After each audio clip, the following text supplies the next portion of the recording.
এবং চিরশান্তির জায়গা হচ্ছে জান্নাত। কিন্তু সমস্যা বাদে তখন যখন জান্নাতের ফিচার আমরা দুনিয়ায় খুঁজি। প্রায় 4.5 বছর পর বাংলাদেশে ফিরেছেন ইসলামী বক্তা, ধর্মপ্রচারক ও লেখক মিজানুর রহমান আজহারী। নিজের ভেরিফাইড ফেসবুক পেজে বুধবার এই তথ্য জানিয়েছেন জনপ্রিয় এই ইসলামী বক্তা। পোস্টে আজহারী নিরাপদে মাতৃভূমিতে পৌঁছাতে পারায় মহান আল্লাহর প্রশংসা করেন।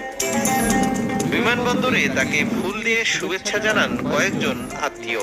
ওই ছবি ফেসবুকে পোস্ট করেন আজহারীর মামা মোশাররফ হোসেন। বাংলাদেশে ফেরা নিয়ে ফেসবুকে শুভেচ্ছা জানাচ্ছেন ভক্তরা। মিজানুর রহমান আজহারী 2020 সাল থেকে মালয়েশিয়ায় অবস্থান করছেন।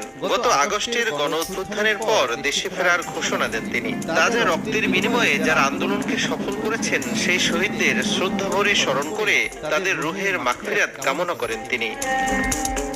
2020 সালে আজহারী